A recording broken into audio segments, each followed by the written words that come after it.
Welcome to season 3 of Flywheel Leadership. I'm excited to welcome Holly Golebiowski. Hopefully, I got that last name correct.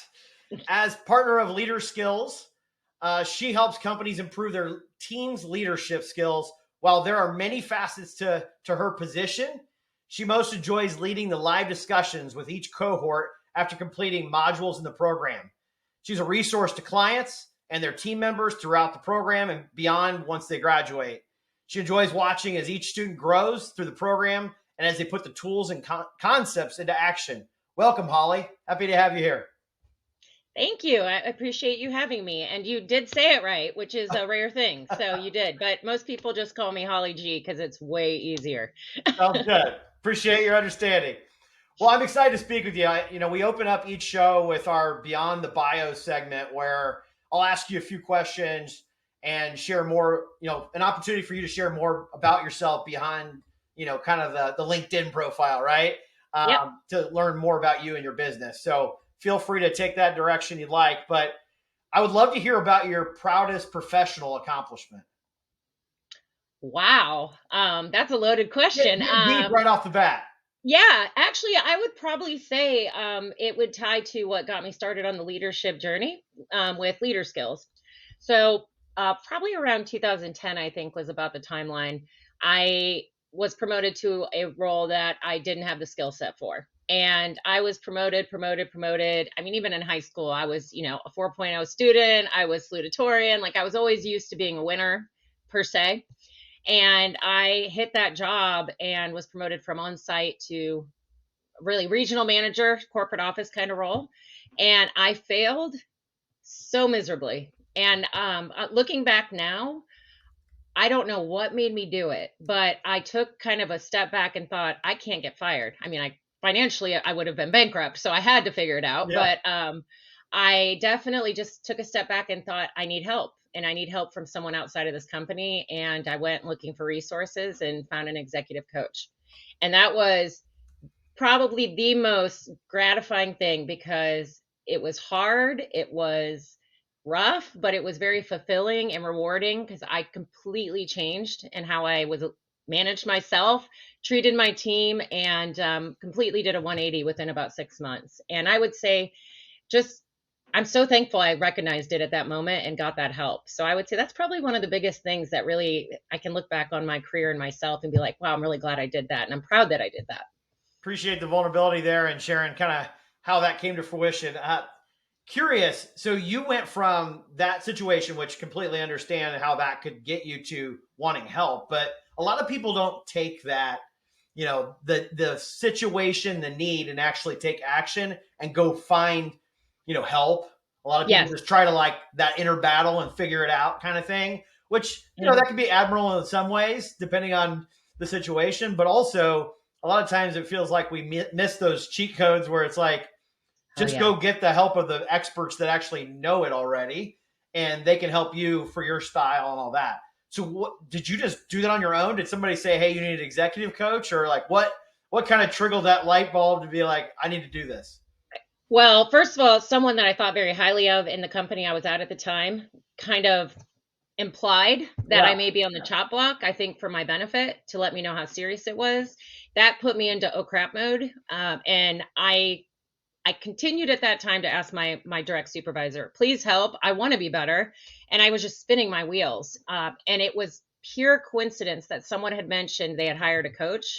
And I never knew what that meant. I kind of just heard him mention executive coach and moved on with the conversation and whatever. But then it kind of reminded me when I had that conversation with that gentleman, you know what, maybe I should look into that and see if that's something I could do because I'm not getting what I need here. So I think it was a bit serendipitous, but also I had never really had to I was never a blamer throughout my life. Like I didn't think, oh, they're the problem or there's what's wrong. So for me to be not doing something right, I think it didn't feel natural for me to place blame on my boss isn't doing it. It made me think, okay, I got to fix this. And now that's more self-awareness and I realize that. But back then I didn't really think that through necessarily. It was just like, what if it's me? Am I the problem? What am I doing wrong? Obviously I need help. So it was those mixture of thoughts together. I think so often it's easy for especially leaders But it happens for any employee, I think, to want to push off if there's a problem or something's going wrong, to always want to look outside of ourselves. But the biggest thing we have to do is first stop and ask about ourselves. We have to be self-critical. Now, I wasn't that self-critical back then. I've learned a lot since then, but that is something I always really work hard with. Always start with yourself. If you have an employee that's not working well, start with yourself. Because you are probably doing something that you could do differently to get the results you want. So that's what started that journey. Start with yourself, look in the mirror. Like I love that idea. Yes. That's so important. So that's a really cool story. And now you're a partner at LeaderSkills. Yeah. Yes. So what was the timeline on that? It's unreal to me to think about still. About 2010 is when Nan and I started working together. She was just my executive coach at the time, but I always call myself student zero of LeaderSkills because that went so well. And I did a 180 that my company at the time begged her to create an actual platform to roll out to the company. So that just kind of evolved at that company. I ended up moving on to be the COO at another company of similar to what I was doing, and loved that, enjoyed it. But about a year into it, I'm like, you know what? I enjoy the growing of people more now than I do the actual job I was doing. Because before that, I really enjoyed the job I did. But the more I learned about being a better leader, the more I enjoyed watching people grow and seeing that light bulb kick on. So that made me I made a big decision to quit corporate America and go back to school and become an executive coach. I have a great husband who is very supportive of that, that allowed me to do that. But also, I would say for anyone out there that ever thinks about making a big change like that, you need about a year of runway to get your ducks in a row financially, get a plan together and do that. But I was lucky. And it did take me about a year to get it all together. But I was doing that then. Went back to school, executive coaching. I was slow in the beginning, as any business is. Went to lunch with Nan one day, who created the LeaderSkills content. And she's like, if you have some extra time, I could actually use some help and you'd be great at facilitating. And it was completely serendipitous. And I'm like, you know what? Sure. And that was around 2018. So here we are. And I'm now a partner. And it's pretty awesome to have someone you think highly of think enough of you to welcome you into their business. So that was pretty amazing. That's cool. So what I think of is, it's so much serendipity in that story, but also what you did to launch that with action. So I think that's just an important reminder for us all. So absolutely. And a lot of people think their careers need to be a straight path.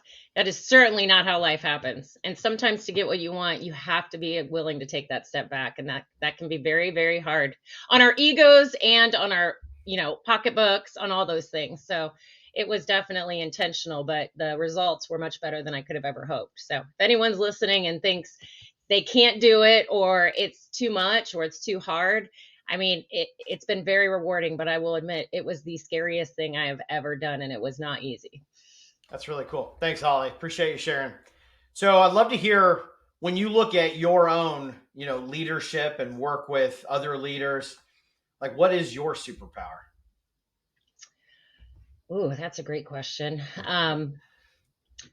Well, I think that the first thing I always try, I've been told this frequently throughout my life, is that I make people comfortable. I don't like people being left out. You put me in a networking event, the person not talking in the group, I'm always going to acknowledge and ask them a question to bring them in. So that's something, that connection with people is very important to me. And I like to get to know people and understand what makes them tick. So even before I was a good leader and had real self-awareness, that was already working to my benefit. And now I very much bring that to anyone I work with as a client or in LeaderSkills with the leadership training program. That's cool. You said something that I'm wondering if that's an intentional comment or just kind of just by chance the words you used, and I actually just heard it yesterday phrased in this way, but the term bring people in, or, some variation of that. Do you use that intentionally, or did you just say that by chance? No, that is intentional. Yeah. I don't think I've ever said it thinking about it being intentional, but absolutely. I cannot handle people being left out or people being different or treated different. I want us all to be part of it and all be in the group. So yeah, I would say that's very intentional. Very cool. The context I heard it in was about something about forcing the message and pushing and accountability and all this versus flipping it around. Yeah, you may still need some of that, but flipping it around on bringing people into what you're saying versus just, pushing and continuing to like force something that's just not there kind of Oh, thing. absolutely. Very different. That in part, I can be, I don't know, are you familiar with the DISC profile? Yes, yes. Okay, so I'm a big believer in the DISC and in LeaderSkills. It's the first thing we have people take, and that is just amazing. If you haven't done it, I highly recommend everybody does it, not just for personal or Definitely. sorry, for professional, but also for your personal life. It is looking in the mirror and forces self-awareness in a lot of ways.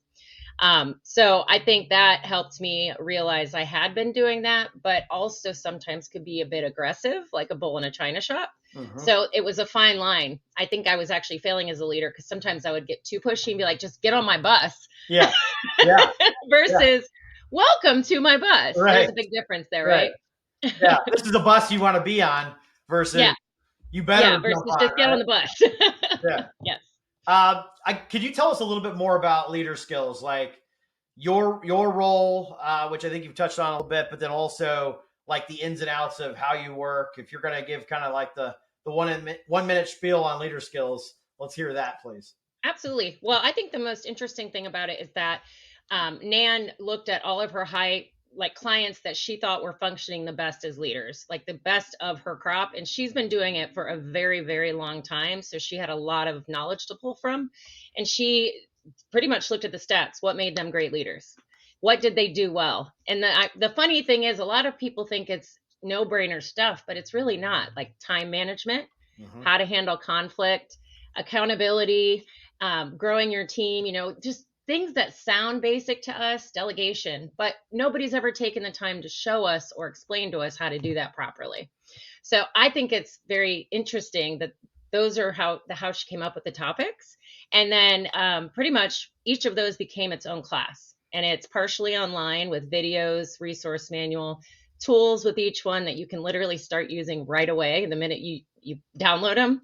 And then after 2 weeks of practicing it and reviewing it, then you have a live session with myself or one of the other facilitators where we talk about what worked, what didn't, and most importantly, how to make it more ingrained in your company. So it's not just you doing it, but growing it out from there so that your company culture can shift as well in a healthy way. It's been amazing. We have a money back guarantee. Nobody's ever taken us up on that, which I think is pretty amazing. But it's very much, as we like to call it, no bullshit leadership training. We're not buzzword people. We don't have the fanciest like graphics and videos. That's just not our thing. We're going to teach you what you need to know, start using it right away. And it's definitely provided a lot of benefit for the companies we work with. I love that. In some ways, some of the bells and whistles, fancy stuff, like almost like waters down the actual real content and the focus. Yeah. So it's certainly a balance there, but I actually really like that where, similar to, whether you're doing a podcast or whatever, like sometimes it's almost like takes away from it if it's almost too perfect and too like, yeah. Or you can actually get sucked into a company that maybe only has a client or no clients as of yet, but everything looks flashy and great and amazing. Right. But are they really credible? Yeah. That's really the question. So Certainly. We've tried to focus on content and providing a real value versus all that extra fluff, I guess is the word I'll call it. Yeah. So anything when it comes to whether this is your kind of personal thoughts or LeaderSkills as a company and a curriculum, any take on leadership that you think may be something people either need to hear or something that may be a little different way of looking at some of the things you might hear out there commonly?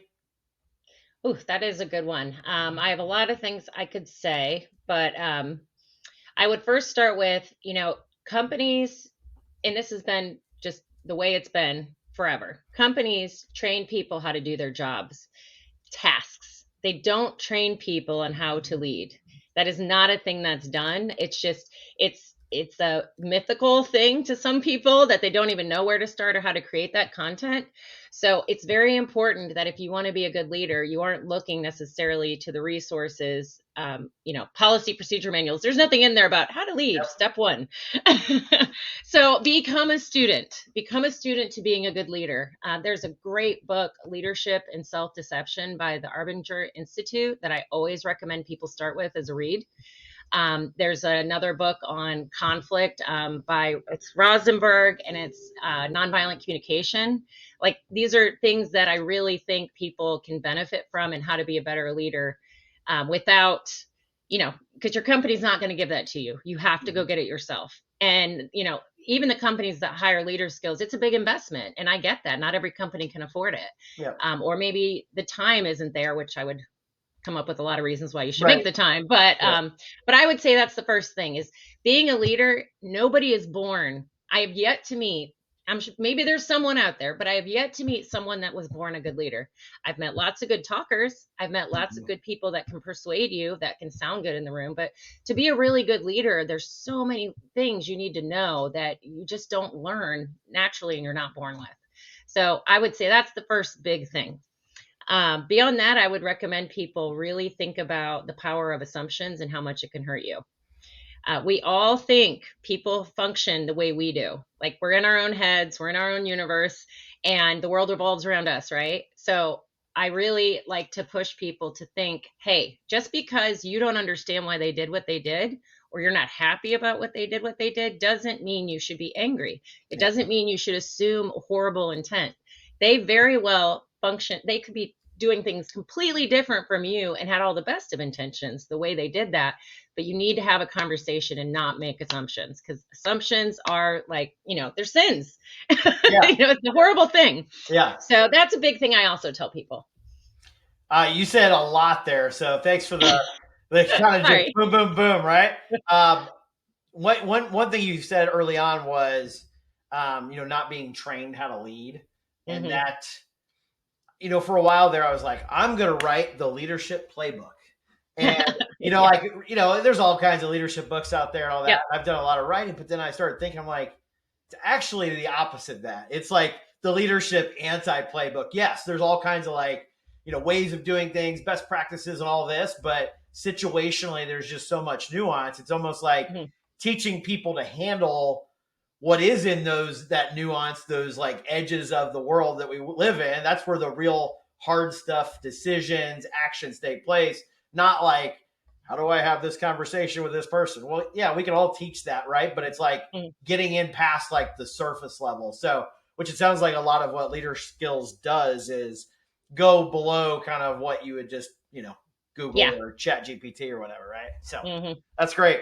Another thing you said that I want to touch on is when it comes to assumptions. I mean, I think anyone that's had any kind of experience, and even teams, not even being a true titled leader, right? Yeah. I mean, assumptions, it's just part of all the miscommunication and, going in the wrong direction and all that of when things go wrong. A lot of times look at the assumptions that individuals or teams are making, whether it's about themselves, each other, the company, clients, whatever, right? So absolutely, completely agree with that.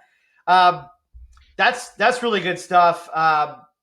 When it comes to, you mentioned the books. I'll ping you for those because I want to make sure I don't miss any of them. I'd like to include absolutely. those. Leadership and self-deception, I think, is a really, really interesting.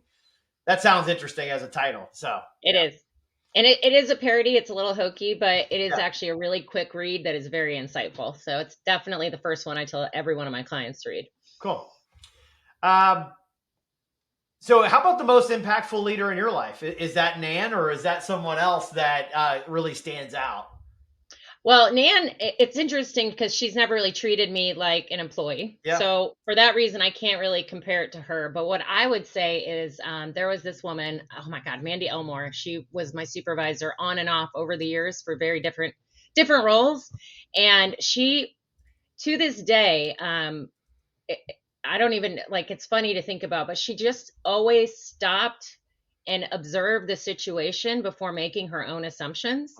And she was so respectful when there was problems in the conversation she had with you. You always felt like she was on your team. And, she still was able to grow you and give you good feedback while doing that. So I would say that woman definitely, and I'm not the only one. I think everyone that's ever worked with her has said that. And even Nan has spoken very highly of her. So yeah, I'd put her on my all-star list.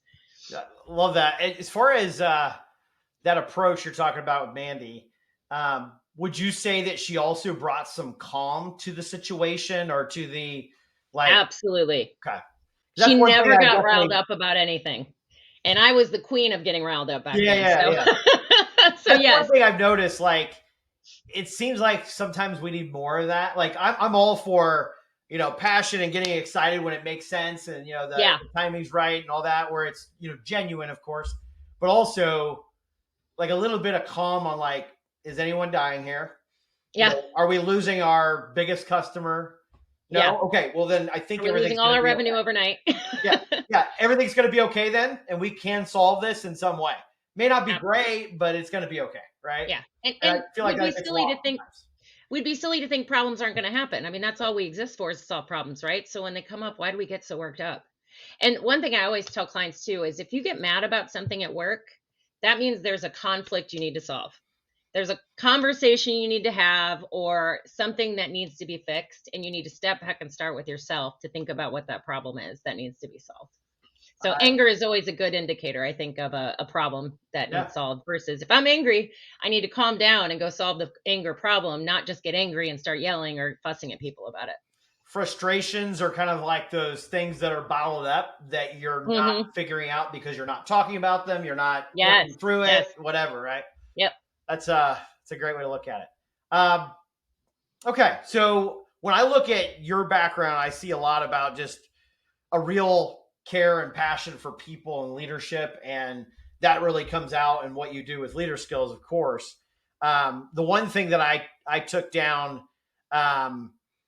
and coaching isn't therapy, it's product development with you as the product from Yes. Fast Company.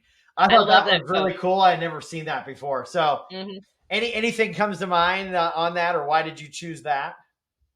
I just think that's really important because so many of us don't think of ourselves in that way.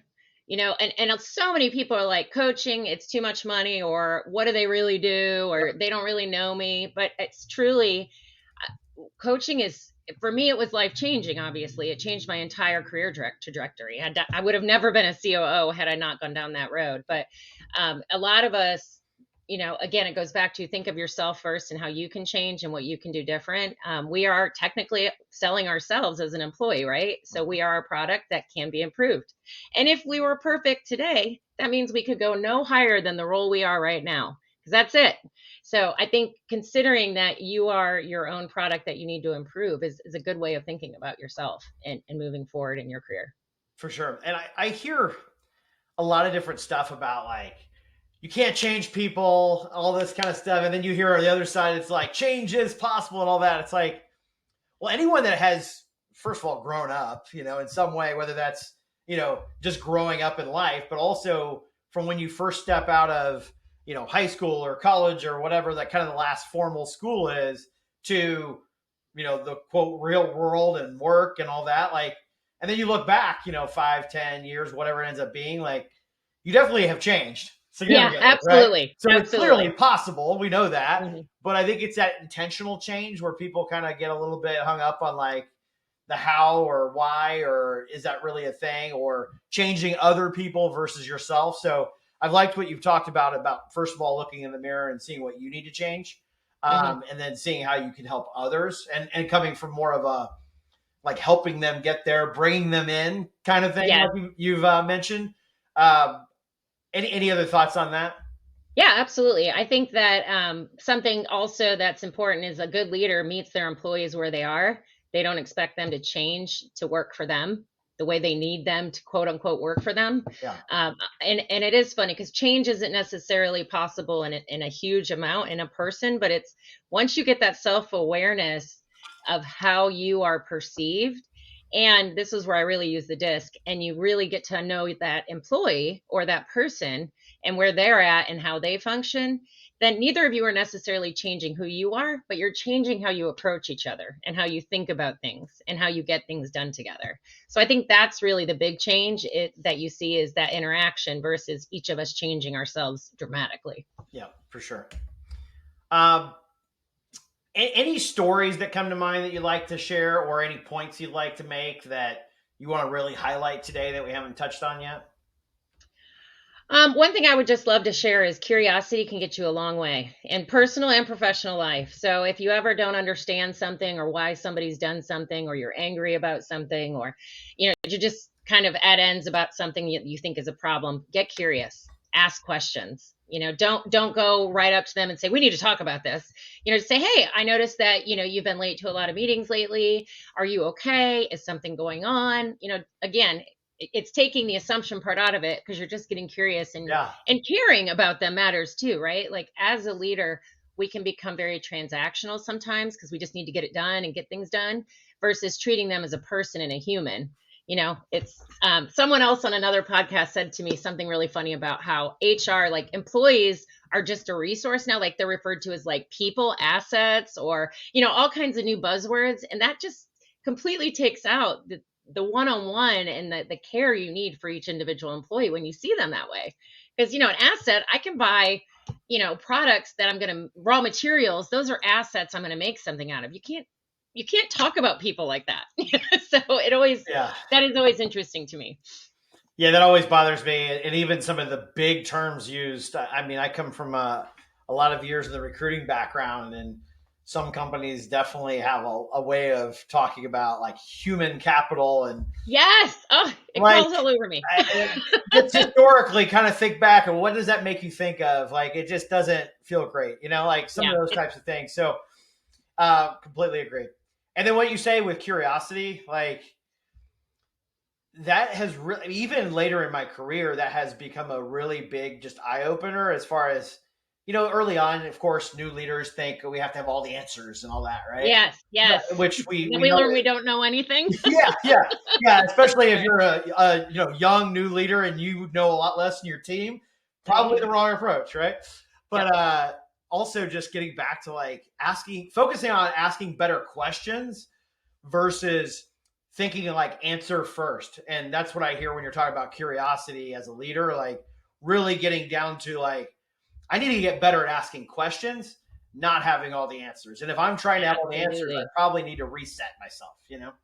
Absolutely. And that actually ties to also, like, as a leader, you shouldn't ask leading questions. If you really say you have your group around the table and you're trying to discuss a new policy or solve a problem, if you lead them with a question already with the idea in your head of how you want to solve it, they're going to agree with you and move on.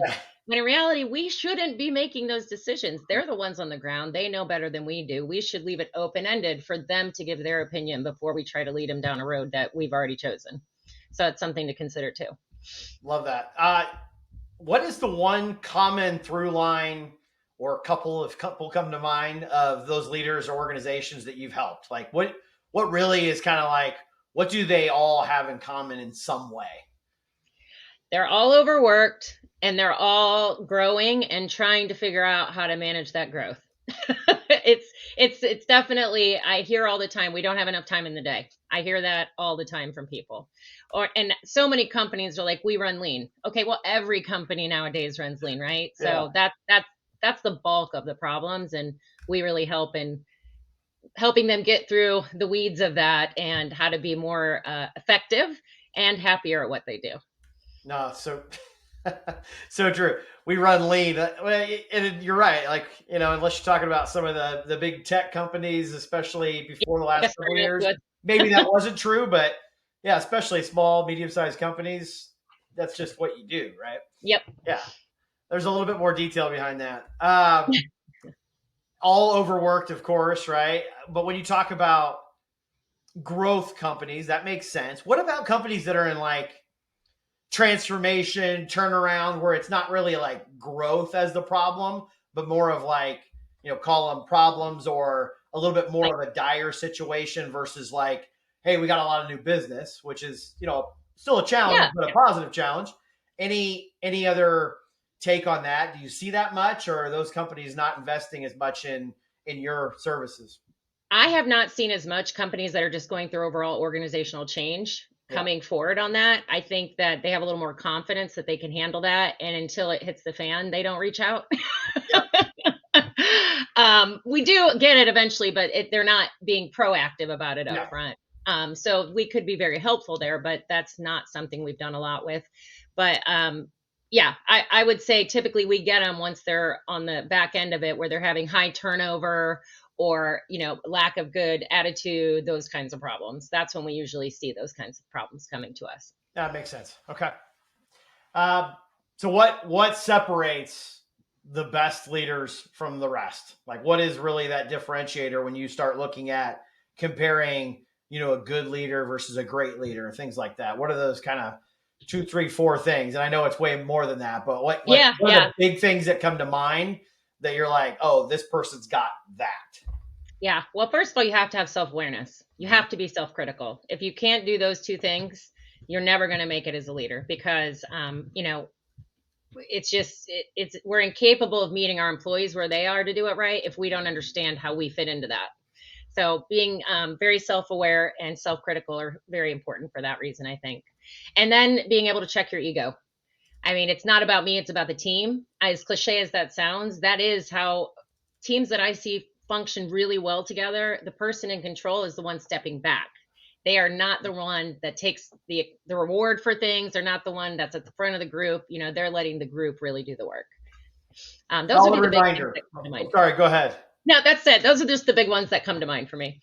Solid reminder for sure that if you do find yourself kind of being that point of everything, like decisions, Yeah, talking, you need to check your first to ego. speak, all that, like, if you're the leader, you bet, are you giving your team enough of the floor? Is there another way to look at it, right? Absolutely. And No that's a doubt. good point. If you're talking a lot, if you're talking more than anybody else, that's a bad sign as a leader. Yeah. Yeah. Sometimes it can be so hard too. It's like, you hear like talk last or let everyone get their thoughts out. And it's not easy sometimes. Like No, sometimes you it's just have not. to like sit on your hands and, keep your mouth Yep. shut and really like hold to it. But I think it does go over a lot more, especially when you're not, to your point earlier, like once you said everything, people are a lot less likely to talk and Yes. share their real Yes. thoughts. Otherwise, they're just going to fall in line and back you up in a lot of cases, right? Yeah. And that's never good for anybody. No.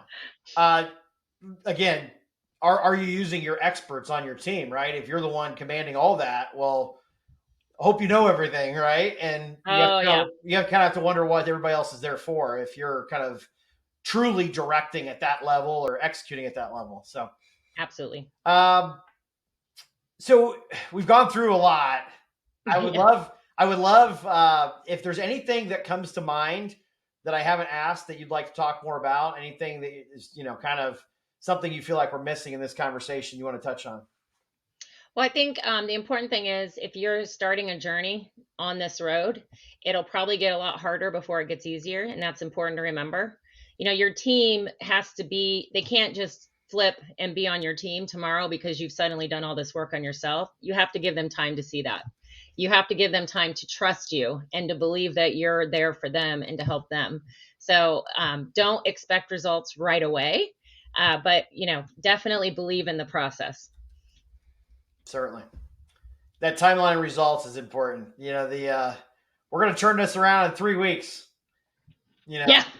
depending on Yeah. the It's like size of the companies. challenge, that may not be possible, right? Yeah, absolutely. It's kind of like companies. One thing that I also fuss about is companies that are like, here's our culture, here's our mission statement. And they throw it on the wall. And you're like, anybody, it's like a Seinfeld episode. Anybody can claim they have values, but you have to Right. act the values. Yeah. So Yeah. that's something else too. I always try to remind people, like when you're thinking about your company or who your company is, people at the top shouldn't be the ones to tell you and shouldn't be the ones deciding what goes on the wall. So that's something else to keep in mind as well. It's what you do, not what's on the wall, right? Yes, So, yes. And it's very demotivating to employees when you have things up there like we always do the right thing and then you don't. yeah. Nobody wants to work for a company that is drinking their own Kool-Aid in effect because that undervalues everyone and everything in the system. Actually, I think that's a really important point. Like, the more those things on that wall or however it's portrayed aren't true, like, it actually has a significant counter Negative reaction, impact. Yes, or yeah, like, it's almost like the negative purpose, right? It's not good. absolutely. Absolutely. Um, anything else you'd like to highlight about your work, or any questions for me? No, I think that's the majority of it. But one thing we do have that's probably helpful for any listeners is on the LeaderSkills website. You can sign up for tips.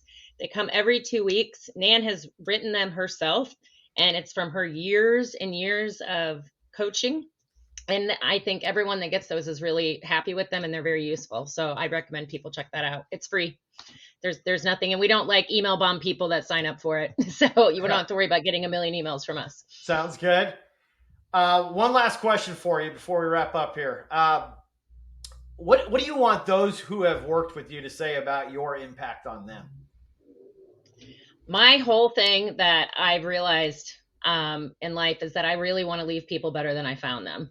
I like to know that whether it's someone who doesn't look happy sitting on a park bench, or a salesperson sitting at a counter while I'm sitting there checking out, or even my clients or people in LeaderSkills, whomever it is, I really do. I like to leave people with a smile. I like to leave people better. That's something that I really hope people think about me when I'm gone. Well, to me, that's what it's all about. So well said. And I can tell by the energy you're bringing today that that's something you bring every day. So that's really cool, Holly. Holly, thank you for your time today. We appreciate you sharing. Thank you very much. I enjoyed being here. Thank you.